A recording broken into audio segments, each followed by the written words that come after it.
Dans le livre de l'Apocalypse, certains passages ne sont pas sans évoquer notre monde contemporain.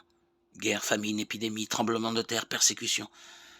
Face à ces drames, la recommandation du Seigneur est la suivante: ne soyez pas terrifiés. On constate que toutes ces catastrophes se sont reproduites à travers l'histoire de l'humanité. C'est l'œuvre des péchés du monde, orchestrée par Satan.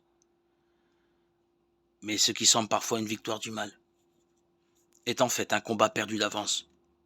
Nous l'affirmons dans la foi en nous appuyant sur la parole de Dieu. Il vient, le prince de ce monde, sur moi. Il n'a aucun pouvoir, dit Jésus aux apôtres. Jean 14, 30.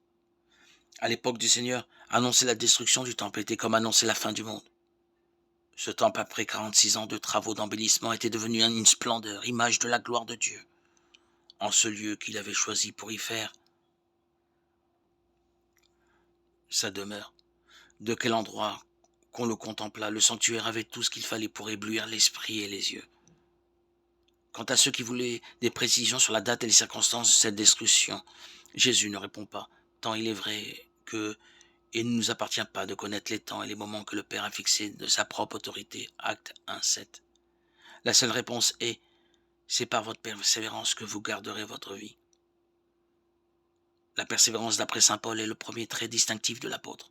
Les signes auxquels on reconnaît l'apôtre ont été mis en œuvre chez vous, parfaite persévérance. 2 Corinthiens 12, 12.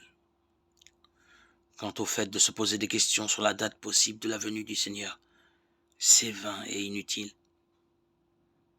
Seul compte sa venue en notre cœur. À quoi me sert de savoir le jour du jugement? À quoi me sert, ayant conscience de tant de péchés, que le Seigneur vienne, s'il ne vient en mon âme, ne revient en mon esprit, si le Christ ne vit en moi, si le Christ ne parle en moi? C'est donc à moi que le Christ doit venir. C'est pour moi que doit avoir lieu son avènement.